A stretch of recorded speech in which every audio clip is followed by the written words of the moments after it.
Saya ke sini. Salam pemirsa yang dikasihi Tuhan, selamat sore. Jumpa lagi dengan kami dalam acara Mimbar Agama Kristen. Dan kesempatan yang indah ini kita boleh ada semua karena kebaikan Tuhan dalam kehidupan kita.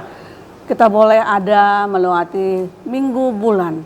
Dan di bulan November pada saat ini kita boleh tetap berjumpa. Semua karena kebaikan Tuhan. Ini yang harus kita syukuri dalam kehidupan kita. Yang harus kita ucapkan syukur karena besar kasih Tuhan dalam kehidupan kita. Pemirsa yang dikasih Tuhan, puji Tuhan, dan pada saat ini narasumber kita sudah ada bersama dengan kita pada saat ini.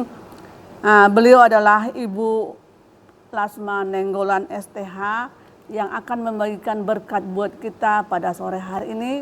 Selamat siang menjelang sore, Bu. Ya, terima kasih waktu yang Ibu berikan buat kita untuk kita bersama-sama dengan pemirsa pada acara Mimbar Agama Kristen ya, Bu ya.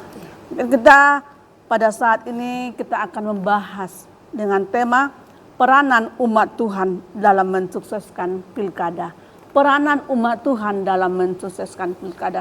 Semua kita tahu pemirsa, kita pasti tahu di bulan ini tanggal 27 November kita semua akan pesta demokrasi. Dengan tujuan dan harapan kita semoga kita sukses dalam memeriahkan pesta demokrasi nanti agar tercapai apa yang kita inginkan, yaitu damai dan rukun. Namun sebelum panjang lebar kita membahas mengenai peranan umat Tuhan dalam mensukseskan pilkada. Sebelumnya kita akan mendengarkan membaca firman Tuhan dulu. Kita akan buka Alkitab kita. Yang pertama ada 2 poin yang akan kita baca sebagai renungan kita pada saat ini. Yang pertama kita ambil dari kitab Roma pasal 13 ayat yang pertama sampai ayat yang kedua. Dalam kitab Roma pasal yang ke-13 ayat yang pertama sampai ayat yang kedua. Saya akan bacakan untuk pemirsa. Demikian firman Tuhan. Kitab Roma pasal yang ke-13 ayat yang pertama sampai ayat yang kedua. Kepatuhan kepada pemerintah. Tiap-tiap orang harus takluk kepada pemerintah yang di atasnya. Sebab tidak ada pemerintah yang tidak berasal dari Allah. Dan pemerintah-pemerintah yang ada ditetapkan oleh Allah. Ayat yang kedua. Sebab itu barang siapa melawan pemerintah. Sebab itu barang siapa melawan pemerintah. Ia melawan ketetapan Allah. Dan siapa yang melakukannya akan mendatangkan hukum atas dirinya. Dan satu lagi firman Tuhan yang akan kita renungkan dan yang akan kita baca dari kitab 1 Petrus pasal yang kedua. 1 Petrus pasal yang kedua ayat yang ke-13 sampai ayat yang ke-14. 1 Petrus pasal yang kedua ayat yang ke-13 sampai ayat yang ke-14. Demikian satu lagi firman Tuhan. Tunduklah karena Allah kepada semua lembaga manusia, baik kepada raja sebagai pemegang kekuasaan yang tertinggi, maupun kepada wali-wali yang diutusnya untuk menghukum orang-orang yang berbuat jahat dan menghormati orang-orang yang berbuat baik. Demikian firman Tuhan dari 2 nats pembacaan yang tadi dari kitab Roma pasal 13 ayat yang pertama sampai ayat yang kedua. Dan 1 Petrus pasal 2 ayat yang ke-13 dan ayat yang ke-14 tadi kita sudah baca. Berhubungan dengan masyarakat dan pemerintah. Yang dimana firman Tuhan ini mengajarkan kepada kita bagaimana kita sebagai warga negara harus tunduk dan taat kepada pemerintah kita. Dan sebagai tema tadi kita peranan umat Tuhan dalam mensukseskan pilkada. Dan supaya lebih luas pemahaman kita mengenai peranan umat Tuhan dalam mensukseskan pilkada ini, kita boleh berbincang-bincang dengan narasumber kita, kita boleh bertanya dengan narasumber kita sesuai dengan tema Ibu. Ya. Peranan umat Tuhan dalam mensukseskan pilkada. Kita tahu semua ya di semua Indonesia, khususnya di kota Jambi, di provinsi Jambi ini, tanggal 27 November kita akan mengadakan pesta demokrasi ya Bu ya. Nah dengan harapan kita mungkin bagaimana pesta demokrasi ini berjalan dengan baik. Dan siapapun nanti pemimpinnya, kiranya ke depannya boleh memimpin kota Jambi, provinsi Jambi ini dengan sukacita daripada Tuhan. Nah, mungkin pertanyaan yang ingin dijelaskan kepada pemirsa. Mengapa umat Tuhan dalam proses pilkada ini harus ikut mensukseskan pilkada? Mengapa sih harus ikut umat Tuhan? Dikatakan umat Tuhan berarti dalam ruang lingkup yang luas ya Bu ya. Mengapa harus ikut mensukseskan pilkada nanti yang akan kita laksanakan? Oke, iya, yang pertama orang percaya atau umat Tuhan harus menyadari bahwa pemerintah itu adalah utusan Tuhan, dan orang percaya harus menyadari ketika tunduk kepada pemerintah itu membuktikan bahwa kita taat kepada Tuhan. Bukti dari ketaatan kita adalah ikut kita berpartisipasi dalam mensukseskan pilkada yang akan kita langsungkan di bulan November ini. Ya, tanggal 27 Bu. Iya, tanggal 2, ya bulan pas ya, November ini. Jadi salah satu bukti ketaatan kita kepada Tuhan bahwa kita taat apapun yang dilakukan oleh pemerintah kita, khususnya dalam pilkada, semua anak-anak Tuhan harus ikut mensukseskan. Namun tidak memilih satu paslon tertentu. Jadi pilihan itu hanya ada di dalam hati kita masing-masing. Oh, gitu ya? Sehingga ketika terjadi tidak menang seperti yang diharapkan oleh dirinya masing-masing, tidak terjadi keributan. Karena kita mempercayai bahwa setiap pemerintah yang terpilih itu adalah utusan Tuhan. Iya. Seperti jadi dalam kitab Roma ya Bu ya. Iya. Dalam kitab Roma ya, utusan Tuhan. Yang Tuhan. dikatakan kita sebagai warga negara, disebut warga negara yang baik harus tunduk kepada pemerintah. Tadi sangat menarik. Siapapun nanti yang menang, kalaupun itu tidak sesuai dengan pilihan kita, tetaplah disyukuri ya, karena itu adalah pilihan Tuhan untuk menjadikan memimpin kita ya Bu ya. Nah, kalau kita melihat dari kepemimpinan, bagaimana karakter seorang pemimpin? Kalau kita lihat dari konteks kita sebagai umat Tuhan atau Kristen, bagaimana karakter seorang pemimpin? Ada beberapa poin mungkin yang Ibu jelaskan. Oke, nah karakter yang harus kita pilih untuk pemimpin yang akan datang, yang pertama itu bisa dipercaya, ya, itu bisa dipercaya. Lalu setia dan tidak ingkar janji, sabar, tekun, memiliki integritas, lalu memiliki visi dan misi untuk mensejahterakan masyarakat. Jadi kalau pemimpin itu memiliki karakter yang demikian, saya percaya bahwa bangsa, daerah kita itu bisa jauh lebih maju karena dia memiliki keyakinan ya. Jadi mereka setia, bukan hanya sekedar janji-janji. Dan mereka punya visi bagaimana masyarakat bisa cerdas, bagaimana masyarakat bisa lebih maju. Kalau itu dimiliki oleh seorang pemimpin, memiliki visi itu, saya percaya ya bangsa kita, daerah kita ini akan semakin maju. Ya. Nah, tadi Ibu bilang bagaimana seorang pemimpin, atau mungkin kalau kita tarik dari firman Tuhan tadi harus tunduk kepada pemerintah ya. Bagaimana karakter seorang pemimpin? Ya, kalau kita sesuaikan dengan firman Tuhan tadi yang di dalam kitab Roma pasal 13, jadi dikatakan katanya ada kasih. Iya. Nah, selain kasih katanya ada keteladanan. Betul. Baru ada hikmat dikatakan, baru ada sabar dan tekun, baru ada keadilan. Nah, bagaimana kita untuk menjual ini untuk dapat seorang pemimpin untuk dapat melakukan ini? Kalau kita lihat dari perspektif pandangan teologi. Iya, jadi karakter seorang pemimpin menurut Alkitab, dia punya kasih. Ya. Dia memiliki kasih dan memiliki motivasi yang benar terhadap jabatan yang akan dia pegang. Terutama kasih dulu yang di atasnya ya Bu ya. Iya, tidak melihat apa latar belakang seseorang ya, tanpa melihat ini yang harus ditolong, bukan. Tapi mereka tidak memandang agama, ras dan semuanya. Dia hanya memiliki kasih seperti itu. Lalu yang kedua, karakter menurut firman Tuhan, dia memiliki keteladanan hidup. Keteladanan. Ya. Jadi dia hidup seperti apa yang diajarkan oleh imannya. Jadi ada teladan yang dia perlihatkan kepada semua atau kepada masyarakat. Lalu yang ketiga, memiliki hikmat dan pemahaman. Hikmat dan pemahaman ini dia dapat mampu mengambil satu keputusan tanpa ada embel-embel yang di belakang. Ada beda keteladanan dengan hikmat ya Bu ya. Nah, kalau teladan dia memberi contoh gaya hidup di masyarakat. Iya. Lalu kalau dia dikatakan tadi hikmat, ketika mengambil satu keputusan tanpa ada yang di belakang mendorong dari belakang, tapi dia benar-benar hikmat dari Tuhan. Oh, ini yang harus saya putuskan. Oh, ini yang harus saya lakukan. Seperti itu. Seperti kita kembali sejenak seperti dengan Raja Salomo. Iya. Ketika dia meminta hikmat. Tuhan menawarkan sesuatu, apakah kau perlu harta, kekayaan, apa yang diminta Raja Salomo? Hikmat dan pengetahuan. Betul. Berarti pemimpin kita juga harus memiliki itu ya Bu Iya, ya. Selain tadi Ibu katakan kasih, memiliki kasih. Dan sangat menarik tadi Ibu katakan kasih yang paling utama Iya. atau kasih yang mungkin yang di atas, Betul. yang bisa menutupi. Tadi bilang kalau udah memiliki kasih tidak boleh saling memilih, memandang dan lain sebagainya. Oke Bu, nanti kita akan lanjut kembali setelah yang berikut ini.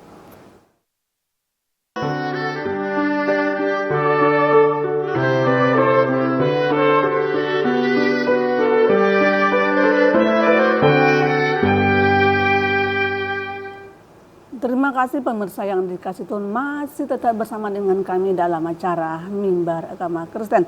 Dan kesempatan ini tadi sudah saya jelaskan sebagai tema kita, peranan umat Tuhan dalam mensukseskan pilkada. Tadi Ibu narasumber kita sudah menjelaskan, memaparkan ada beberapa poin bagaimana karakter seseorang pemimpin. Iya. Kalau kita pandang dari sudut teologi ya Bu ya. Iya. Tadi Ibu sudah jelaskan di atas yang paling dimiliki, yang harus dimiliki seorang pemimpin, kasih. Iya. Harus memiliki kasih. Tidak boleh membeda-bedakan ya Bu ya. Iya. Karena ini keponakanku ini aku lebih identik, itu tidak boleh. Iya. Kasih itu harus ditebarkan kepada sesama kita manusia. Itu yang pertama. Tadi dijelaskan mengenai selain kasih ada keteladanan. Keteladanan hidup. Kalau tidak salah, keteladanan seorang pemimpin ini harus bisa menjadi contoh. Iya, Ya, Bu, ya. benar. Berarti pemimpin itu harus siap. Iya. Ya, jangan berbuat hal-hal yang negatif. Ya Bu ya. Iya. Harus hal-hal yang positif. Inilah contoh, karena pemimpin itu juga harus menjadi teladan. Iya. Dan yang ketiga tadi Ibu bilang memiliki hikmat dan pemahaman. Hikmat, berakal. Iya. Untuk menyelesaikan suatu masalah, ada berakal, Dan mengambil keputusan tidak terburu-buru, diselesaikan dengan baik. Dan yang berikut apa Bu? Iya, yang keempat itu sabar dan tekun. Di dalam menjalani satu tugas, pemimpin itu banyak pekerjaan yang harus dia kerjakan. Jadi harus sabar sekalipun itu mengalami kesulitan. Iya. Dan tekun melakukannya. Sabar dan tekun itu harus beriringan. Sejalan ya Bu ya? Sejalan. Jadi dia tidak boleh mudah menyerah. Karena nanti akan menghadapi banyak anggota, banyak masyarakat yang punya pergumulan banyak. Berbagai Diadukan macam. para pemimpin. Tapi dia harus sabar dan tekun mengerjakan semua tugas itu. Lalu yang kelima, keadilan, memiliki keadilan. Jadi harus adil, mengambil satu keputusan atau menjawab satu pertanyaan. Jadi tidak boleh membedakan, harus adil di sana ya. Harus adil karena kalau ada kebenaran, dimiliki kebenaran, berarti dia harus adil. Kebenaran dan keadilan itu harus berjalan beriringan. Seperti itu. Benar dan adil itu harus dimiliki oleh seorang pemimpin. Jadi seperti tadi saya katakan, kasih yang pertama tidak memihak. Jangan karena dia suka yang ini lalu dia penuhi permohonan si A seperti itu. Jadi dia harus adil. Memang kalau salah tetap salah. Kalau maka benar, tadi dikatakan kalau benar tetap benar. Maka tadi saya katakan pemimpin itu harus memiliki hikmat. Jadi tahu menimbang, bukan karena ada orang lain atau ada orang belakang yang mengajukan, bukan seperti itu, tapi benar-benar hikmat yang daripada Tuhan yang dipakai oleh seorang pemimpin. Iya, selain hikmat Seperti tadi itu. katakan harus sabar dan tekun. Sabar dan Karena tekun. sabar ini juga mungkin sangat dibutuhkan dalam Iya. kepemimpinan umat Betul. Tuhan ya. Kenapa saya katakan? Karena berbagai karakter sifat manusia yang harus dihadapi ya Bu ya. benar. Jadi apapun nanti yang dihadapi, karakter si A, B, C dan seterusnya harus tetap sabar ya Bu ya. Nah, sangat luar biasa. Nah, mungkin kita akan boleh lagi Ibu mau saya menjelaskan, bolehkah nih sering dipertanyakan dalam kehidupan kita, bolehkah orang percaya atau umat Tuhan memilih pemimpin yang tidak seiman? Nah, ini karena firman Tuhan juga katakan pemerintah adalah sebagai utusan Tuhan. Ya. Iya. Jadi bolehkah kita atau orang percaya atau umat Tuhan memimpin yang tidak seiman dengan kita? Gitu. Oke, nah ini sangat penting untuk diketahui, semua orang harus mengetahui bahwa pemimpin tidak harus seiman dengan kita. Karena kita harus tahu bahwa pemimpin itu adalah utusan Tuhan, wakil Tuhan untuk mensejahterakan, untuk melakukan tugasnya di permukaan bumi ini. Nah, pemimpin yang diutus oleh Tuhan adalah hidupnya benar. Kalau dikatakan hidup benar, berarti dia jujur, dia adil, dia memiliki prinsip, dia bertanggung jawab. Kalau ini dimiliki oleh seorang pemimpin, kita boleh pilih, sekalipun kita tidak seiman dengan mereka. Seperti itu, karena kita bukan memilih pemimpin agama, kita memilih pemimpin untuk pemerintah di kota Memimpin, kita, iya. di bangsa kita. Jadi tidak peduli, tidak berbicara tentang iman di sini. Iya. Kita berbicara bagaimana dia punya integritas, bagaimana dia bertanggung jawab, bagaimana dia hidup jujur, seperti itu. Dan saya percaya ketika kepemimpinan yang seperti ini kita miliki, saya percaya kota kita, bangsa kita akan semakin maju dan makmur, seperti rukun itu. dan damai. Iya, Karena dan itu yang rukun dan penting. damai. Iya. Tidak usah kita membawa yang namanya iman A, iman B, tidak perlu. Ya, karena itu semua pemimpin yang sudah ditetapkan itu adalah utusan atau wakil Tuhan. Seperti itu. Jadi barang siapa tidak tunduk kepada pemerintah, ia melawan Tuhan. Jadi orang percaya harus tahu siapapun itu adalah utusan Tuhan. Kalau kita katakan taat kepada Tuhan, berarti taat kepada pemimpin. Seperti itu, atau gitu. taat kepada pemerintah. Gitu ya, Bu. Seperti Ya, itu. oke, luar biasa. Tadi boleh, intinya berarti Iya, boleh. boleh. Berhubung dengan kita dengan hukum Tuhan yang pertama dan yang kedua. Di sana dipaparkan kasih kita kepada Allah dan kasih kepada Iya, sesama seperti itu. manusia. Kata sesama manusia di sini tidak mencakup satu denominasi ya, Bu, ya, Iya, satu betul. agama, tapi semuanya yang kita rasakan, yang kita katakan itu manusia harus dituntut untuk saling mengasihi. Nah, itulah tadi dibuat. Berarti boleh ya, Bu, ya. Boleh. Nah, bagaimana kita sebagai umat Tuhan diterangkan dalam hal ini untuk peran aktif dalam mensukseskan pemilu yang akan datang ini? Mungkin adakah di antara kita terlibat dalam kepanitiaan, pengurus dan lain sebagainya? Apa tanggapan kita? Apakah mungkin kita karena kita pro dengan pemimpin si A, bolehkah seorang yang terlibat ini, "Oi, kamu pilih yang ini ya, nanti kamu dapat ini ya." Nah, bagaimana dengan kasus-kasus yang seperti itu yang terjadi pada mungkin di beberapa daerah mungkin? Gitu. Oke, sebagai anak Tuhan atau pemimpin, sebagai anak Tuhan atau pemimpin tidak boleh ya untuk mensejahterakan, untuk mensukseskan pilkada itu tidak boleh menyebutkan nama paslon atau pro ke si A. Itu cukup hanya di hati kita. Di hati kita, Jadi ya. kita harus ikut berpartisipasi untuk pesta demokrasi yang akan kita lakukan tanpa kita memihak pada paslon tertentu. Itu cukup hanya di hati, ya. Jadi siapapun tadi seperti firman Tuhan katakan, siapapun yang terpilih dia tetap utusan Tuhan, yang walaupun tidak sesuai dengan pilihan kita. Jadi itu tidak boleh kita beberkan atau siapapun. Boleh nggak kita ikut dalam kepanitiaan? Boleh, tapi tetap tadi pilihan kita hanya yang tahu Kita hanya yang kita. tahu, ya. Iya, seperti itu. Jangan sempat kita menjual lah istilahnya, Iya, ya. seperti Karena pilkada damai, pilkada tahun ini diingatkan kepada kita bagaimana supaya terjadi pilkada damai. Benar. Ya, damai siapapun nanti yang akan dipilih, Iya. tetaplah damai. Damai. Karena itu kerinduan kita, Iya. bangsa dan negara kita. Nah, mungkin tadi Ibu udah ada menyinggung sedikit, bolehkah orang percaya atau bolehkah kita sebagai umat Tuhan ikut berkampanye demi mensukseskan pilkada ini? Ada larangan kah kepada firman Tuhan yang terdapat dalam Roma 13 tadi? Bolehkah kita ikut terlibat dalam kampanye tersebut? Boleh kita ikut terlibat dalam berkampanye untuk mensuksesnya pilkada, namun kita tidak boleh memihak satu pihak atau paslon tertentu. Maka Berarti harus siapapun netral ya, Bu, ya? harus netral kita. Jadi kita harus menyatakan kepada masyarakat, orang-orang di sekitar kita supaya mereka tetap terlibat, tidak golput. Mereka terlibat dalam mensukseskan. Tidak seorang pun yang tidak memilih. Ketika mereka tidak ada pilihan, berarti mereka sedang melawan Tuhan.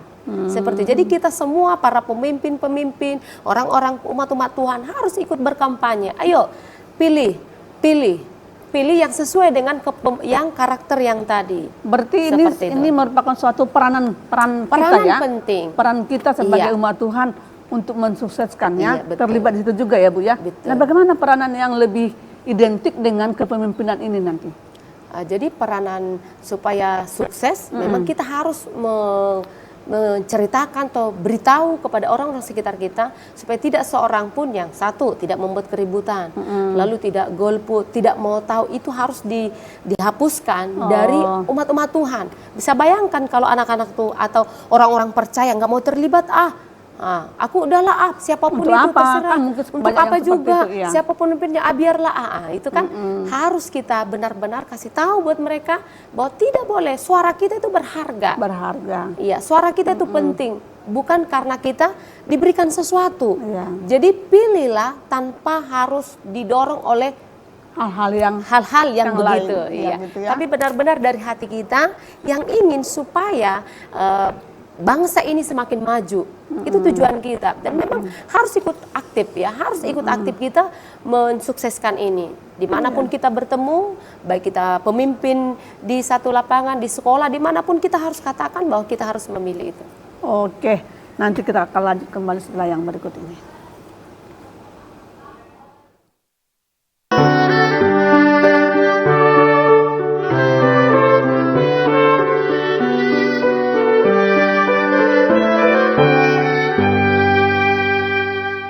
Terima kasih pemirsa yang dikasihi Tuhan, masih tetap bersama dengan kami dalam acara Mimbar Agama Kristen.